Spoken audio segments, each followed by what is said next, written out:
अजीज़ो आइए खुदा के कलाम की सच्चाइयों और सदाकतों में हम एक कदम और आगे बढ़ते हैं।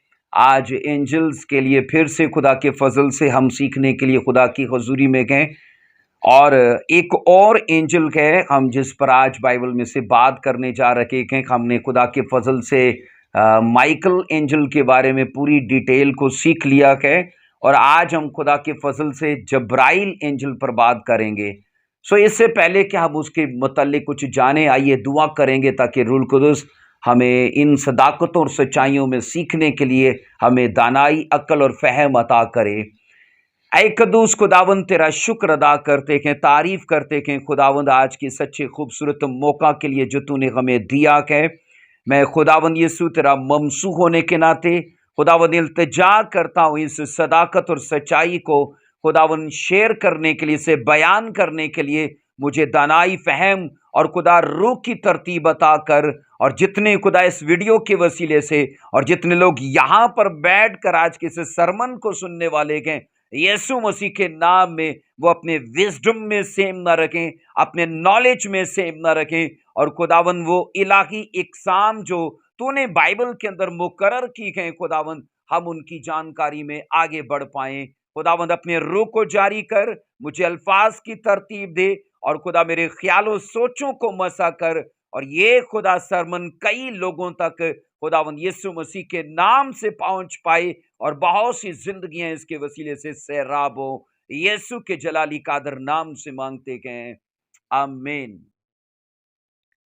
अजीजों, जैसा कि मैंने कहा कि हम मिकाइल एंजल के बारे में सीख चुके हैं, आज याद रखिए हम जब्राइल एंजल के बारे में बाइबल से बात करेंगे, जिसे इंग्लिश में गैब्रियल कहा जाता है।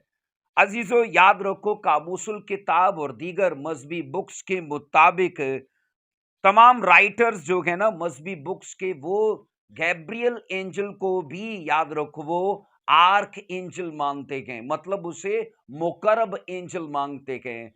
कामुसल किताब और मैंने कहा दीगर बाइबल की जो जो दीगर उसकी जो कुतब हैं मजहबी, उनके अंदर जितने उसके राइटर्स हैं, मैंने कहा वो सभी मिलके जब्राइल एंजल को भी आर्क एंजल मानते हैं, उसे मुकर्रब एंजल मानते हैं। अजीजों, बाइबल के अंदर इस एंजल को जिन बातों के साथ मुतारफ करवाया गया ना, उन बातों को जरा हम पढ़ के फिर आगे निकलेंगे। बाइबल मुकद्दस इस एंजल को, जिसे जब्राइल का नाम दिया गया है, इसे तीन बातों में अजीजों मुतारफ करवाया गया है। पहली बात जिसे जब्राइल के साथ मुंसलिक किया गया है, पहली चीज ये है कि ये एंजल भेद समझाने में हेल्प देता है। ये उन चीजों को जो रेवलेशंस हैं, जो पोशीदा चीजें हैं, जो इंसान की समझ से बाहर हैं, ये एंजल मतलब जब्राइल एंजल स्पेशली उनको विजडम देता है, उनको इदराक और फहम अता करता है ताकि वो उन भेदों को समझ पाएं। दूसरी चीज अजीजों, याद रखो इस एंजल को जिस तरह बाइबल मुतारफ करवाती है, वो बात ये है जिसके जो इसके साथ मुंसलिक की गई कि ये एंजल हमेशा खुदा की प्रेजेंस में, उसकी हजूरी में खड़ा रहने वाला एंजल है। एक मैंने कहा ये भेद समझाने वाला एंजल है, दूसरा ये खुदा के हजूर में खड़ा रहने वाला एंजल है। इसके बाद तीसरी बात ये है कि अजीजों, इस एंजल की जो जिम्मेदारी है, स्पेशली ये खबर रसां है। खबर रसां से मेरा मतलब कि ये मैसेंजर है, ये खबरें खुदा की, खुदा के लोगों तक लेकर आता है, खुदा के मैसेजेस या खुदा के रेवलेशंस वो आकर खुदा के मकदसीन को देता है। ये स्पेशल इसका काम है।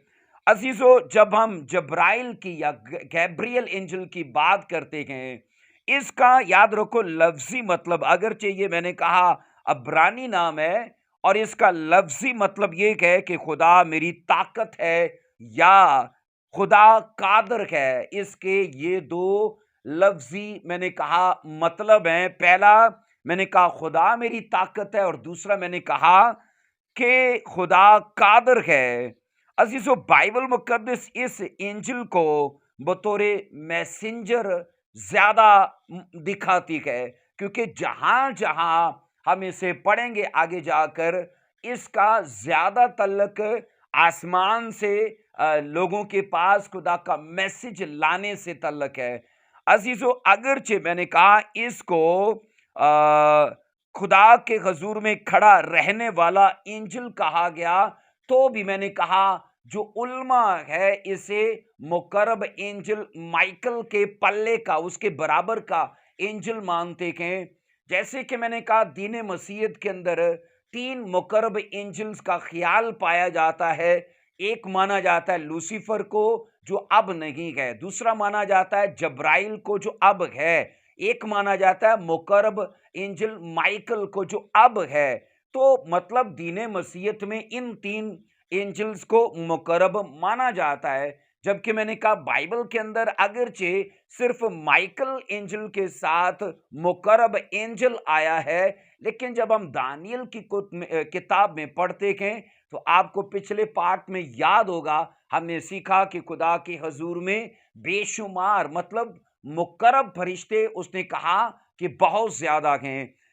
अजीजों, बाइबल मुकद्दस में 4 मर्तबा याद रखना एंजल जब्राइल का जिक्र आया है 4 मुख्तलिफ वाकयात के अंदर। तो आइए उन वाकयात को पढ़ते हैं कि जहां जहां जब्राइल एंजल को दिखाया गया है। ओल्ड टेस्टामेंट में भी इसका जिक्र है और न्यू टेस्टामेंट के अंदर भी मैंने कहा जब्राइल एंजल का जिक्र पाया जाता है। अगर आप ओल्ड टेस्टामेंट में पढ़ोगे दानियल और जनाब उसका 8वां बाब, और उसकी हम पढ़ेंगे 15 से जनाब इसको पढ़ेंगे हम 18वीं वर्ष तक पढ़ेंगे और फिर इसके बाद एक उसकी 27वीं वर्ष पढ़ेंगे। तो आइए पढ़ते हैं दानियल 8वां बाब, और उसकी हम 15वीं आयत से पढ़ेंगे। तो यूं लिखा है, फिर यूं हुआ कि जब मैं दानियल ने ये रोया देखी और इसकी ताबीर की फिक्र में था, तो क्या देखता हूं कि मेरे सामने कोई इंसान सूरत खड़ा है। और आगे लिखा है, और मैंने ओलाई में से आदमी की आवाज सुनी जिसने बुलंद आवाज से कहा, ए जब्राइल, इस शख्स को इस रोया के मायने समझा दे। और आगे लिखा है 17वीं आयत में, चुनाचे वो जहां मैं खड़ा था नजदीक आया और उसके आने से मैं डर गया और मुंह के बल गिर पड़ा। उसने मुझसे कहा, ए आदमजात, समझ ले कि रोया आखिरी जमाने की बाबत है। अजीजों, बाइबल कहती है कि दानियल ने एक रोया देखी जिसमें उसने जनाब मेंढे और बकरे का जिक्र देखा इस रोया के अंदर। और ये मेंढे और बकरे की रोया दानियल की समझ से बिल्कुल बाहर थी, और ये मन बना के बैठा है कि खुदा इस रोया को समझने में मेरी मदद जारी करे, मुझे समझाए। और ये सोचो कि बाइबल कहती है कि खुदा ने मतलब उसे समझ देने के लिए जब्राइल एंजल को भेजा। हमने पिछले पार्ट में ये सीखा था कि इनमें दर्जात हैं, एंजल्स में इनकी जिम्मेदारियां अलग अलग हैं। जहां पर फाइट की बात आएगी तो माइकल एंजल जाएगा, और जहां पर विजडम की बात आती है, रेवलेशंस समझाने की बात आती है, मैसेंजर के तौर पर काम करने की बात आती है, तो खुदा माइकल को यूज नहीं करता, खुदा करता है जब्राइल को। और यहां पर हम ये पढ़ते हैं अजीजों कि दानियल इस चीज से बिल्कुल बेखबर है कि खुदा क्या रेवलेशन मुझे दे रहा है, लेकिन वो दुआ में है, वो समझना चाहता है। और तभी खुदा ने जब्राइल एंजल को भेजा।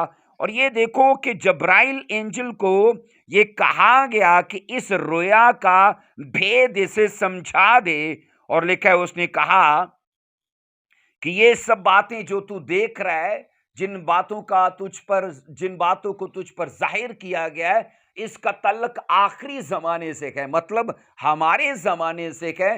दानियल या उन बुजुर्गों के जमाने से उन बातों का कोई तल्लक नहीं था। अजीजों, इस हवाले के अंदर हमें एक और चीज सीखने को मिलती है कि आप सोचो कि जब्राइल एंजल की दहशत या उसकी सोचो उसकी हैबत कितनी ज्यादा है, उसका जलाल कितना ज्यादा है।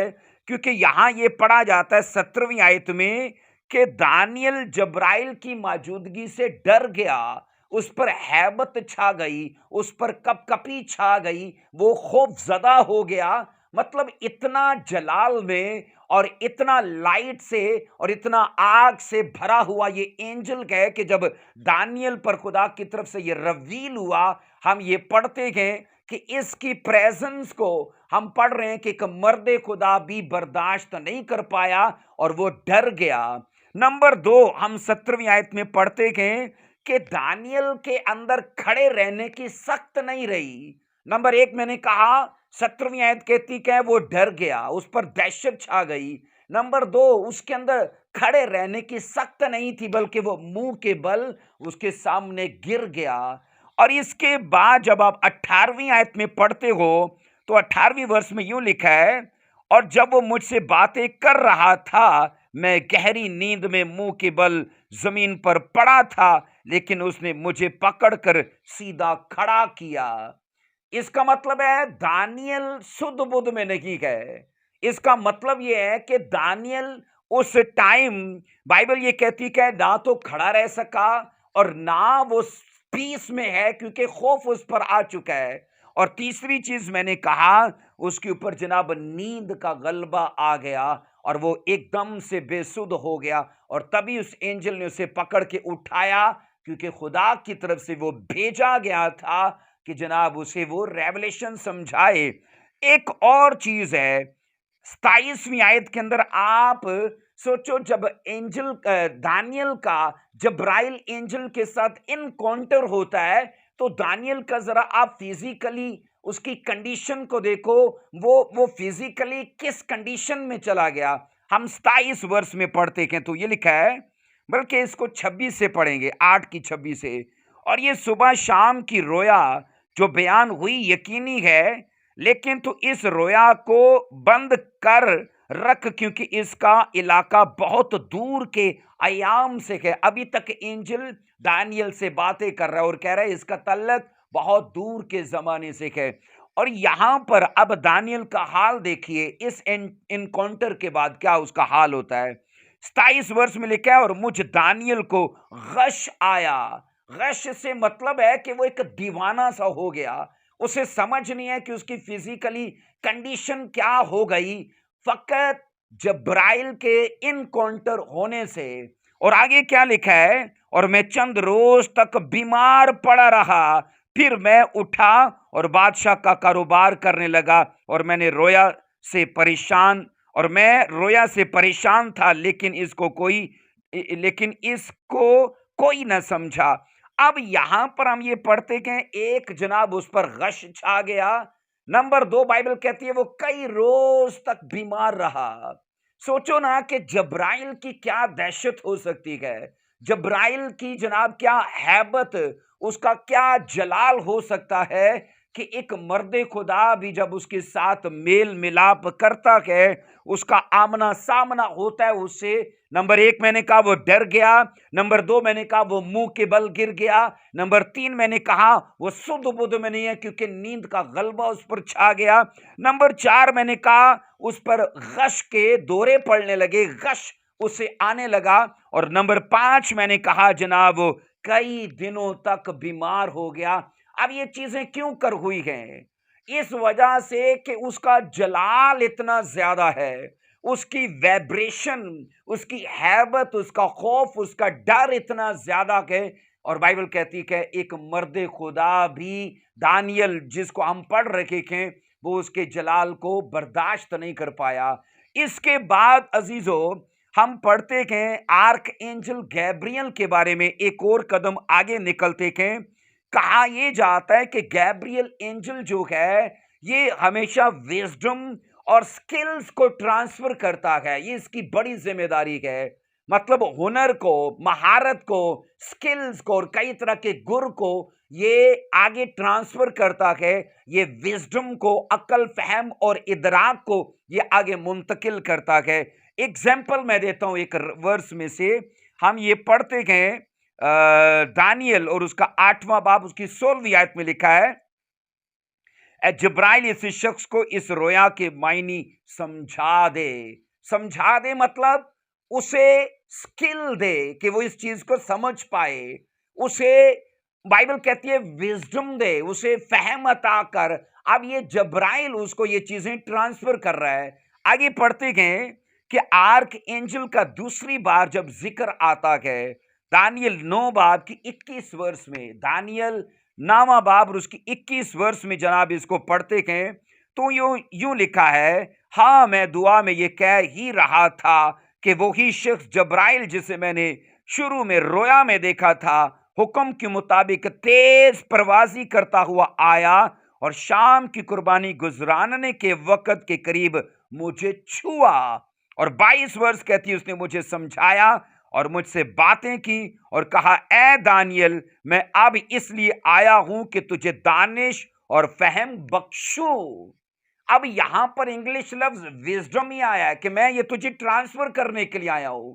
तू इन चीजों से बेखबर है, लेकिन तेरी दुआओं ने खुदावन खुदा को हिलाया और उसने मुझे भेजा है कि मैं तुझे इन भेदों को समझने के लिए विजडम ट्रांसफर करूं, स्किल्स ट्रांसफर करूं, मैं तुझे फहम और अदराक ट्रांसफर करूं। और यहां ये कहा जाता है कि उसने आकर दानियल को शाम की कुर्बानी के टाइम उसे छुआ। हम पहले हवाले में पढ़ते हैं जब्राइल उसे दिखाई दिया। अब इस हवाले में पढ़ते हैं कि जब्राइल आकर उसे टच करता है ताकि जनाब उसकी सख्त बनी रहे, उसकी ताकत, उसकी स्ट्रेंथ बनी रहे। इसके बाद अजीजो गैब्रियल एंजल ना सिर्फ मैसेंजर्स है, ना सिर्फ मैसेंजर एंजल है, बल्कि इसे गहरे मुकाशवे समझाने में बड़ी महारत हासिल है। जिस तरह से याद रखो माइकल एंजल को लड़ने पर महारत हासिल है, उसी तरह गैब्रियल एंजल को मैंने कहा मुकाशवे समझाने पर इसे अबूर हासिल है, इसे महारत हासिल है, ये इसका गुर है, ये इसका टैलेंट है, ये खुदा ने इसे बख्शा है। और ये याद रखो स्पेशल आज भी इन्हीं चीजों के लिए चर्च में काम करता है। सो अजीजो उसने दानियल को कहा जाता है स्किल्स दी गए, उसने दानियल को विजडम दिया है ताकि वो भेदों को समझे। और ये जिम्मेदारी उसकी आज भी है, आज भी कलीसियाओं के अंदर वो इसी जिम्मेदारी पर काम करता है। अजीजो माइकल एंजल के बाद याद रखना जब्राइल एंजल को ही खुदावंद खुदा ने बाइबल के अंदर नाम के साथ दर्ज कराया है, जबकि बेशुमार फरिश्तगान हैं, लेकिन उनके नामों का नहीं पता कि वो आम फरिश्तों में से क्या क्या उनके नाम हैं। आप सोचो जब एंजल्स की बात आती है तो एंजल्स में वाहिद दो ऐसे एंजल्स बाइबल के अंदर दर्ज हैं जिनके नाम मेंशन किए गए हैं। नंबर 1 माइकल एंजल, नंबर 2 मैंने कहा गैब्रियल एंजल। तो पूरी बाइबल में फकत ये दो ऐसे एंजल्स हैं जिनको नाम से बकायदा तौर पर मुखातिब किया गया, उसे उन्हें नाम के साथ लिखवाया गया। सो तीसरी दफा याद रखो, 2 दफा दानियल का इनकाउंटर हुआ जनाब गैब्रियल एंजल से, और ये पुराने ऐदनामा की 2 शहादतें हैं। अब नए ऐदनामा की 2 शहादतें जहां पर हम ये देखते हैं कि गैब्रियल एंजल को खुदा की तरफ से फिर से भेजा गया और एक और मर्दे खुदा के साथ उसका इनकाउंटर होता है। यहां पर पढ़ेंगे लूका 1 बाब की 19 वर्ष में क्या लिखा है। लूका 1 बाब की 19 वर्ष में लिखा है, फरिश्ता ने जवाब में उससे कहा, मैं जब्राइल हूं जो खुदा के हुजूर खड़ा रहता हूं। अब पूरी बाइबल में ना ये वो हवाला है जहां पर हमें गैब्रियल के बारे में पता लगता है कि वो किस जगह पर है, उसका काम क्या है। इसका जिक्र लिखा है कि वो खुदा की प्रेजेंस में खड़ा रहता है, मतलब उसे नजदीकी हासिल है, वो खुदा के बहुत कुर्ब में है। जैसे मुकरब के लिए, आर्क एंजल के लिए लफ्ज मुकरब आया है जिसका मतलब है करब, मतलब नजदीक होना। तो ये मतलब इस लिहाज से उल्मा इसको भी आर्क एंजल मानते हैं, मतलब खुदा की हुजूरी में खड़े रहने से मतलब है कि वो उसके कुर्ब में है, वो उसके नजदीक है। तो इस लिहाज से इसको मैंने कहा उल्मा मानते हैं मुकरब एंजल। और 13वीं वर्ष में लिखा है लूका 1 की 13वीं में लिखा है, मगर फरिश्ते ने उसे कहा, ए जकरिया खौफ न कर, क्योंकि तेरी दुआ सुन ली गई और तेरे लिए तेरी बीवी अलिशबा के बेटा होगा, तू उसका नाम क्या करना? यूहन्ना रखना। लूका की अंजील अजीजों, हम ये पढ़ रहे हैं कि यहां पर अगर आप देखो ना कि खुदावन का फरिश्ता लिखा है भेजा गया, और किसके पास? जकरिया के पास। और जकरिया बाइबल कहती काहिन था। हम ये पढ़ते गए कि जकरिया काहिन के, और अजीजों आप ये पढ़ोगे कलाम खुदा ये कहता है कि वो बुढ़ापे तक वो, हम ये पढ़ते गए कि वो बे औलाद था, उनके कोई औलाद न थी। और लिखा है कि वो काहिन था और वो खुदा के हजूर में कहानत का, खिदमत का काम करता था। और यहां हम ये पढ़ते गए अजीजों, इसको पढ़ेंगे अगर आप देख लो, उसका पहला चैप्टर है। तो जनाब लूका के अंदर जब हम इसको पढ़ते हैं उसके पहले चैप्टर में, इसको देखिए मेरे साथ, अगर आप 11वीं वर्सेस में, लूका पहला चैप्टर और उसकी 11वीं वर्स में, तो यूं लिखा है, और खुदावन का फरिश्ता खुशबू के मजमा की दैनी तरफ खड़ा हुआ और उसको दिखाई दिया। और लिखा है जकरिया देखकर घबराया और उस पर दहशत छा गई। अब सेम दानियल वाली कंडीशन भी किसकी है? जकरिया की। वो मर्दे खुदा है और जकरिया काहिन है। इसका मतलब है ये दूसरी बार है जिसका हम जिक्र पढ़ रहे हैं कि दानियल का भी इनकाउंटर जब हुआ, बाइबल कहती है जब गैब्रियल से, तो उसकी भी सेम यही हालत थी जो जकरिया की हम पढ़ते गए। तो जो जकरिया की हालत थी सेम वही दानियल की भी हालत थी। मैं इसके बारे में हैरान होता हूं, क्या इसका जलाल होगा, क्या इसकी हैबत होगी, क्या इसकी दहशत होगी। क्योंकि जब ये जकरिया काहिन पर जाहिर होता है, हम ये पढ़ते कि वो देख कर नंबर 1 घबराया, नंबर 2 लिखा है उस पर दहशत छा गई।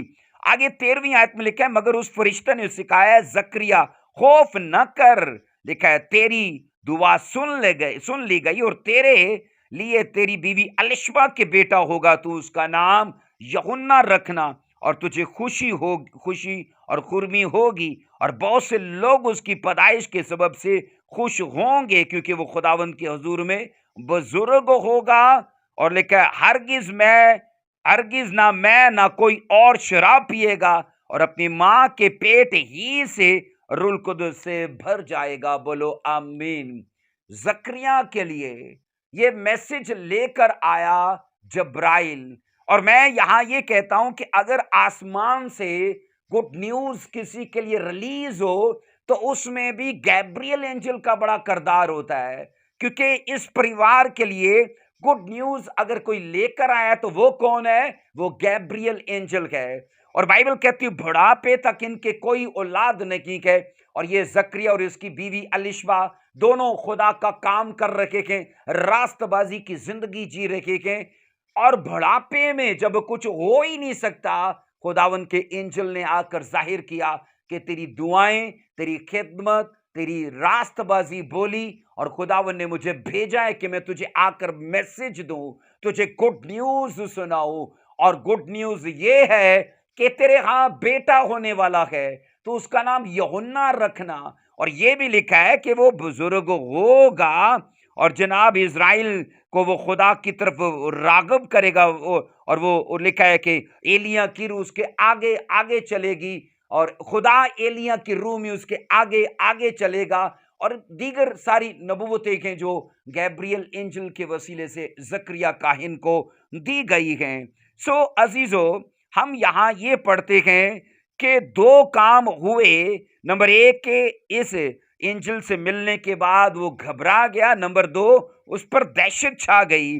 और जैसे कि मुकर्रब एंजल ने अपना नाम बताया, और याद रखना जकरिया को याद आया कि जनाब ये गैब्रियल वो ही है जो दानियल से मिला था, क्योंकि इसने आकर अपना नाम बताया कि मैं जब्राइल हूं जो खुदा के हुजूर में खड़ा रहता हूं।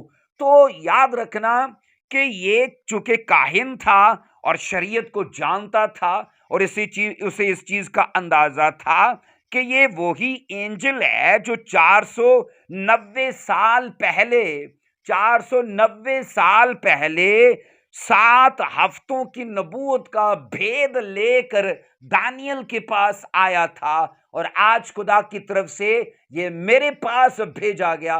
तो उसे दानियल की फिजिकली जो कंडीशन थी ना, वो भी उसे पता थी, क्योंकि ये सब चीजें वो पढ़ते थे। तो बाइबल कहती कि सेम उसका भी वही हाल हुआ गैब्रियल एंजल के साथ इनकाउंटर होने के बाद।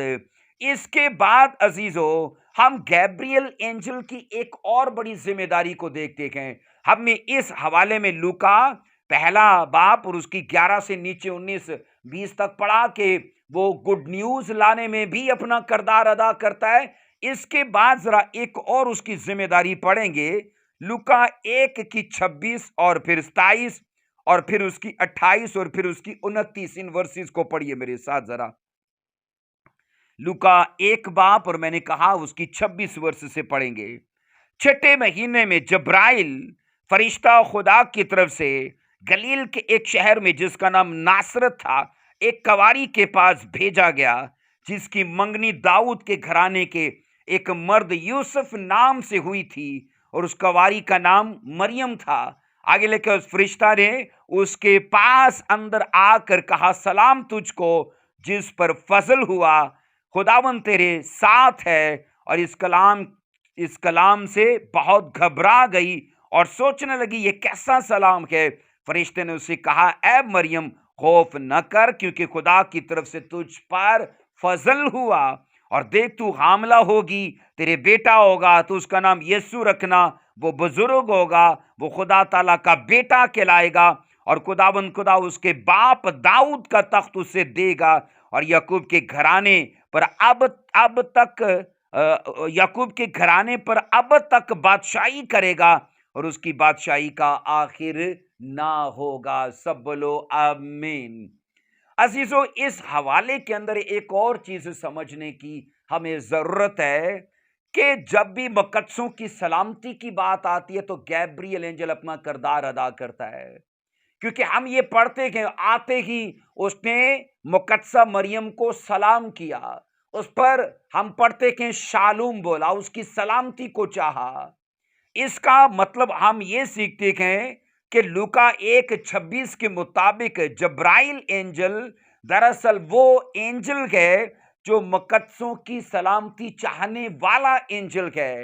ये उनकी मुहावजत या उनका, मैं कहता हूं, सुख शांति का खैर ख्वाह एंजल है।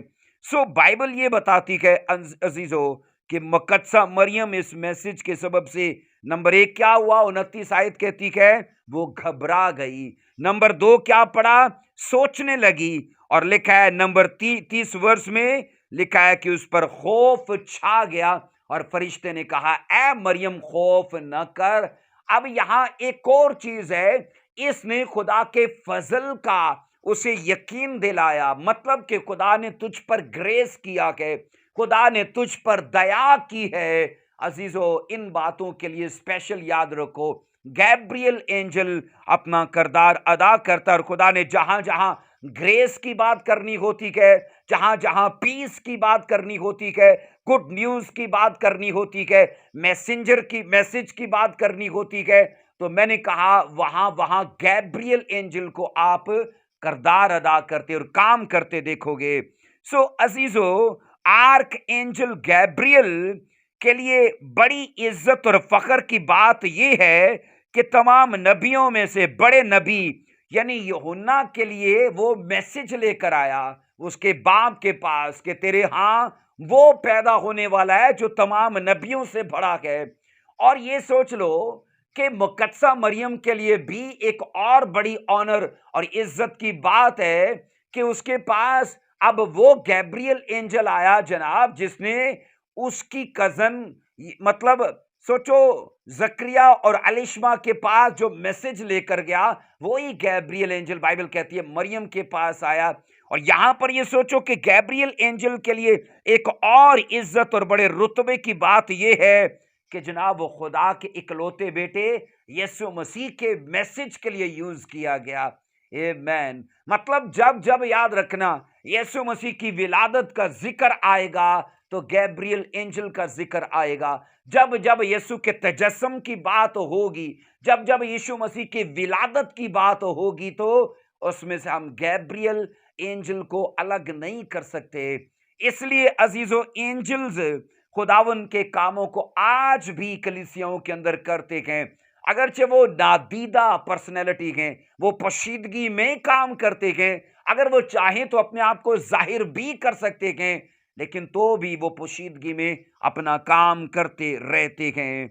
अजीजों, कहा जाता है कि दीगर मजहबी बुक्स में और दीगर मजहबी रवायात में मुकर्रब एंजल गैब्रियल के लिए जिन बातों की मालूमात हमें मिलती है या जिन बातों की हमें मालूमात दी जाती है, वो ये है कि अगर नंबर एक, कि अगर हम अपनी लाइफ में इनडिसिप्लिन्ड हो और हम से कुछ भी ऑर्गेनाइज ना होता हो, या फिर हमारा हमारा माइंड मुकम्मल तौर पर बिखरा हुआ हो। मैंने कहा, हमें दीगर मजहबी बुक्स में से गैब्रियल एंजल के बारे में ये पता चलता है, ये मालूमात मिलती है। नंबर एक, वो मालूमात ये है कि अगर हम अपनी लाइफ में, मैंने कहा मैंने कहा इनडिसिप्लिन्ड हो और कुछ भी ऑर्गेनाइज ना कर पाते हो और हम अपने माइंड में टोटल बिखरे हुए हो, तो जनाब क्या होता है? ऐसी सूरत में अजीजों, कहा जाता है कि खुदावन खुदा से दुआ करने से खुदा गैब्रियल एंजल को रिलीज करता है और वो उन बातों में हमें मैनेजमेंट सिखाता है, उन बातों को ऑर्गेनाइज करना सिखाता है और हमें डिसिप्लिन को फॉलो करने में हेल्प देता है। ये दीगर बुक्स बोलती हैं कि ये गैब्रियल एंजल इन चीजों में भी हेल्प करता है।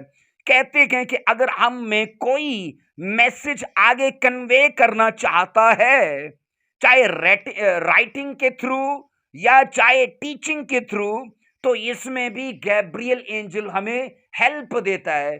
कोई भी मैसेज है जो आगे कन्वे करना चाहते हैं, चाहे लिख के चाहे टीच करके, तो मैंने कहा गैब्रियल एंजल जनाब उसमें भी हमारी मदद करता है। सो अजीजों, जो चीजें हमने गैब्रियल एंजल के बारे में सीखी हैं, नंबर एक मैंने कहा वो समझ देता है भेदों के अंदर। नंबर दो मैंने कहा खुदा के बहुत करीब रहने वाला एंजल। नंबर तीन मैंने कहा खबर रसा एंजल। नंबर चार मैंने कहा मकद्सों की सलामती चाहने वाला एंजल। नंबर पांच मैंने कहा गुड न्यूज देने वाला एंजल। नंबर 6 मैंने कहा मकद्सों की सलामती चाहने वाला एंजल। और यहां नंबर 7 में हम ये सीख रहे हैं कि चीजों को ऑर्गेनाइज करने में वो हमें मदद देता है। सो अजीजों, पूरी बाइबल के अंदर गैब्रियल एंजल के बारे में हमें सिर्फ इतना ही कुछ मिलता है, और जबकि हमने माइकल एंजल के बारे में कुछ ज्यादा सीखा है, लेकिन गैब्रियल एंजल के बारे में इससे ज्यादा मजहबी कुतुब में और जनाब बाइबल मुकद्दस के अंदर इससे ज्यादा हमें मालूमात नहीं मिलती है। सो हमने जितना कुछ भी जब्राइल एंजल के बारे में सीखा है, मेरा ये ईमान है कि आप उसकी खिदमत, उसके रुतबे, उसकी हैबत, उसकी दहशत, उसके काम, उसकी जिम्मेदारियों के बारे में समझ चुके हो। सो खुदावंद आपको बरकत दे। इस टीचिंग के वसीले से आप विजडम में बढ़िए, और जहां जहां आपको हेल्प दरकार हो, खुदा के फजल से इन एंजल्स को यूज कीजिए, क्योंकि बाइबल में हमने पढ़ा है कि ये सभी एंजल्स खुदा का मुंह देखते हैं, क्योंकि वो जिनके साथ मुकर्रर किए गए मुंह इसलिए देखते हैं कि वो लोग दुआ करें और खुदा उनको कमांड करे और वो एंजल्स आकर गुड न्यूज उनको दें, वो उनको मैसेज दें, वो उनको हिकमत दें, वो उन्हें मैनेजमेंट सिखाए, वो और भी बातों में उनको हेल्प दें। आमीन। सो दुआ कीजिए और अपने इन डिवाइन हेल्पर्स को जरूर यूज कीजिए अपनी लाइफ में। God bless you. खुदावंद आपको बरकत दे।